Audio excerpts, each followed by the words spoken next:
Mauuwi na nga ba sa wala ang pagpaplano ni Higuruma dito kay Sukuna? Dahil ngayon na lumabas na ang full chapter para sa chapter 245 ay dito na natin masasaksihan ang labanan na magdidetermine sa kanilang tsansa upang matalo itong si Sukuna. This is Mr. Meken at simulan natin ang Battle of Shinjuku Part 17. Let's go!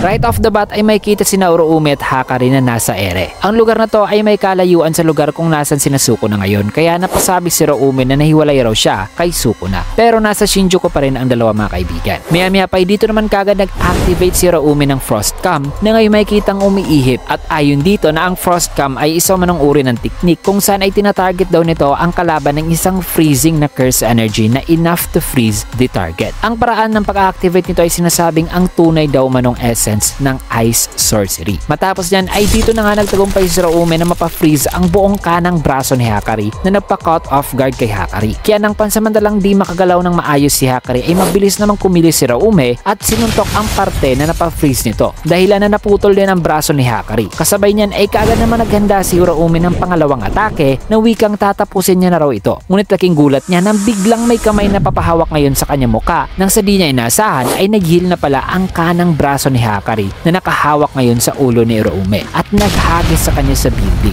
Matapos niyan ay gumawa na naman si Uroumi ng isang ice formation at pinatulis ito, habang sa kanyang isipan ay napansin niya na ang regeneration speed daw ni Hakari ay nasa ibang level na raw, na mas mabilis pa sa regeneration speed ni Sukuna at Gojo. Kaya na may dito na ibinato ni Uroumi ang isang matulis na yelo na tumama sa gilid ni Hakari na ngayon mabilis na papasugod sa kanya. At the same time ay makikita na nag-heal na naman ngayon ang sugat ni Hakari na natamo nito sa atake ni Uroumi. Realizing na di niya mapipigilan pa si Hakari ay dito na inis ng husto si Uroumi na dito ay sa pagsipa ni Hakari ay kaagad niya itong sinangga gamit ang kanyang kamay at dali-dali itong pinafreeze at pinutol. However, ngumiti lang si Hakari dito mga kaibigan at sinipa ng napakalakas ang mukha ni Uroumi matapos mag-regenerate ang kanyang naputol na paa, kung saan ay dito na patalsik si Uroumi. Matapos niyan ay habang isinuot naman ulit ni Hakari ang kanyang Jordan shoe ay dito naman nagsalita si Uroumi na wikang na misjudge pala kita, dahil ayon pa sa kanya na ang sorcerers daw sa modern era ay may napakatindi umanong kagustuhan na manatili umanong tao, umanatili sa kanilang human side. Kaya ayon pa kay Uroumi na despite daw sa pagkakaroon nila ng pambihirang lakas ay pinipigilan pa rin daw nila ang kanilang sarili na wasakin ng mga bagay na kaya nilang wasakin. Bukod dyan, sinabi rin ni Uroumi na ang dahilan daw kung bakit mahina ang mga tao ay dahil daw sa takot nito sa concept ng pagiging alone. Ang statement ng mga kaibigan ay pagkukumpara ni Uroumi sa mga sorcerer noon sa sorcerer ngayon, dahil ang rason kung bakit walang ni sino man ang nakakapantay kay Sukuna ay dahil kasi sa mindset ng modern day sorcerer. Kasi unlike sa mga modern day sorcerer, si Sukuna kasi mga kaibigan ay sarili lamang nito ang kanyang iniisip at walang pakialam kung sino at ano ang kanyang madudurog o mapatay para lamang sa kanyang kagustuhan. At isa pa, si Sukuna ay wala ring pake kung mag-isa na lang ito, which is ang pag-uugaling to ni Sukuna ay hindi presente sa mga modern day sorcerers. Subalit dagdag pa ni Uroumi na sa lahat daw ng mga modern day sorcerer ay si Hakari lang daw ang kanya nakitang naiiba, dahil wala raw kay Hakari ang takot na maiwang mag-isa o ang concept of being alone na nagpapahina raw sa mga tao, na para bang ang pag-uugaling ngayon ni Hakari mga kaibigan ay nagiging similar na sa kay Sukuna. Kaya na may napasabi ngayon si Uroumi na simula raw ngayon ay tinuturing na raw niya si Hakari na hindi isang tao, just like Sukuna mga kaibigan. Matapos yan ay dito naman pinafreeze ni Uroumi ang mga water pipes upang lumabas ngayon ang mga tubig na nasa tubot na magbibigay ngayon ng advantage sa kanya. At habang naghahanda ngayon ng isang atake si Uroumi ay sinabihan niya dito si Hakari na dudurugin to talaga niya ito gamit ang kanyang buong lakas sa abot ng kanyang makaya. Na matapos makapagsalita ay dito naman sumagot si Hakari na wikang ano ba raw yung mga humanity na yan? Trending ba raw ito? Dahil naalala niya rin umano na binanggit din daw ito ng kanyang junior na si Yuta, na bagamat lagi raw manong gloomy ang mood ni Yuta, pero isa umano si Yuta sa mga tao na tumutupad daw talaga sa kanyang mga salita. Kaya nire-respeto raw niya talaga si Yuta. At matapos niyan ay dito na sumigaw si Hakari na wikang na-excite na raw siya at dapat ay bigyan na raw siya ngayon ng isang freezing attack na nagpainis naman kay Uroumi. Matapos niyan ay mabalik naman kina Higuruma at Yuji na nasa loob loob ngayon ng Dominion Expansion kasama si Sukuna. At dito ay pinaliwanag ni Higuruma ang rules at pinopoint si Sukuna na siya ang may sala. At habang hawak-hawak ngayon ni Higuruma ang ebidensya, ay sa kanyang isipan ay ayon sa kanya na mabuti na lang daw na ang ebidensya o proof na nasa kanya ngayon ay ang proof umano na nasa katawan daw ni Yuji si Sukuna noon, na kung saan ay nasa proof din na to ang background daw ng mga kasamaang ginawa raw noon ni Sukuna while nasa katawan pa siya ni Yuji. Dalapan ni Higuruma na ang massacre daw umano sa Shibuya ay kagagawan daw ng kakayahan ni Sukuna pagdating sa Jujutsu. And as long as hindi raw i-judge si Sukuna na mentally unstable nung nangyari ang massacre sa Shibuya, ay tsak na makakahatulo talaga sila dito ng death penalty. At habang nagpapaliwanag ay bigla naman nagulat si Higuruma nang nagsalita ngayon si Sukuna na wikang alam na raw niya ang rules ng domain mula nung nasa loob daw siya noon sa katawan ni Yuji. Ayon pa sa kanya na wala raw siyang pake kung kailan o ano raw ang kanyang mga nagawa. Ang tanging bagay lang daw na nagpapa-interest sa kanya ngayon ay ang espada daw umano ni Higuruma. Kaya tinapos ni Sukuna ang kanyang salita na wikang bilisan mo at tapusin mo na ito. Kaya na may dito na nagdeklara ang judgment ng guilty at pinatawan si Sukuna ng confiscation and death penalty. However, ang paghatol ngayon ng judgment ay kakaiba nung una dahil ngayon ay tila ba'y natanggal lang ang mga tahi nito sa isang mata lamang. Matapos niyan ay dito naman napangiti si Sukuna nang sa pagkawala ng Dominion Expansion ni Higuruma ay dito nagiba ang malit nito at nag-transform na sa Executioner's Sword. Kaya habang naghahanda ay sa isipan naman ngayon ni Higuruma na siguro ay nawalan na raw si Sukuna ng ability na magamit pa ang Ten Shadows matapos ang pahipaglaban nito noon kay Gojo. Kaya mataas raw ang probability na maaaring ang na-confiscate daw ng judgment ay ang shrine ni Sukuna. Kaya kung i-assume daw niya na hindi rin daw makagamit pa ng ilang mga curse technique si Sukuna, ay sa tingin niya ngayon ay nasa advantage na raw sila dahil sa kanyang one hit one kill na Executioner's Sword. At habang makikita natin dyan si Higuruma ay ayon naman dito ng narrator na ang tsansa umano ng pagkapanalo ay nandirito na. Kaya dapat ay hindi raw nila hayaang sumablay ito. At ngayon ay ang mga sorcerers daw mula sa Jujutsu ay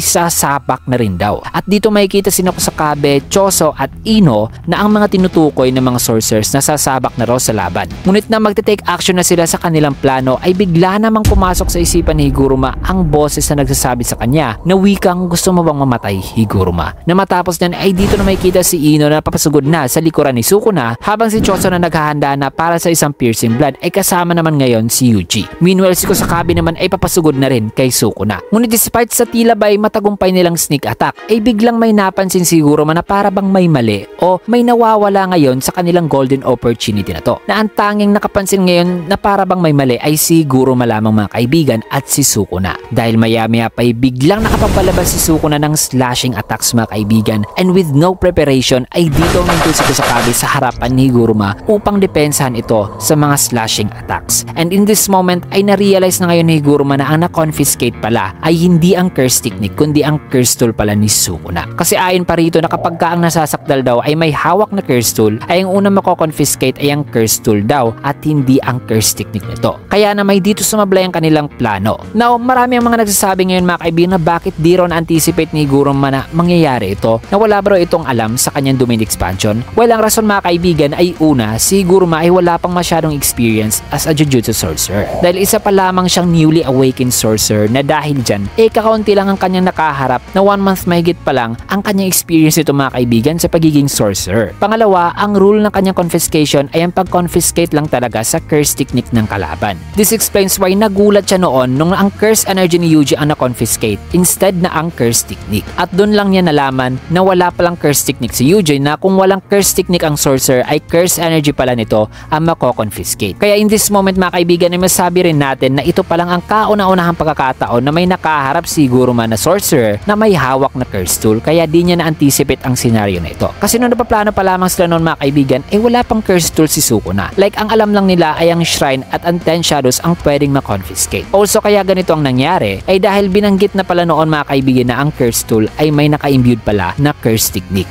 Kaya naturally ang una talagang kinuha ngayon ng judgment ay ang weapon since na may curse technique nga ito. Also kung sa trial din talaga ay bago ipapaharap sa korte ang nasasakdal ay sinisigurado nila itong walang daladalang armas. Kaya this might also explains why itong judgment ay kinuha muna ang curse tool ni Sukuna instead na ang curse technique. So yan mga kaibigan, sigurado ako na sa susunod ay isang 5v1 na labanan ang mangyayari. Kasi sa palagay ko ay isang mahihinang slashing attack lamang ang natanggap nila since na malaki ang tsansa na ayaw pa ni Sukuna patayin itong si Higuruma ngayon dahil sa kanyang curiosity sa Executioner's Sword. So napaka-thrilling talaga ang mga susunod na mangyayari kasi malaki ang posibilidad na may panibagong bagong ability silang na-develop na tutulong sa pagtapos ngayon kay Zuko ng mga kaibigan. Kaya dito muna natin tatapusin ng video, at kung nagustuhan nyo naman ang ating video, can you get a like, comment, follow, subscribe na rin for more videos like this. Maraming salamat, at bago muna natin tatapusin ng video ay shoutout sessions muna tayo.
Ayan, maraming salamat, and see you guys again on my next video.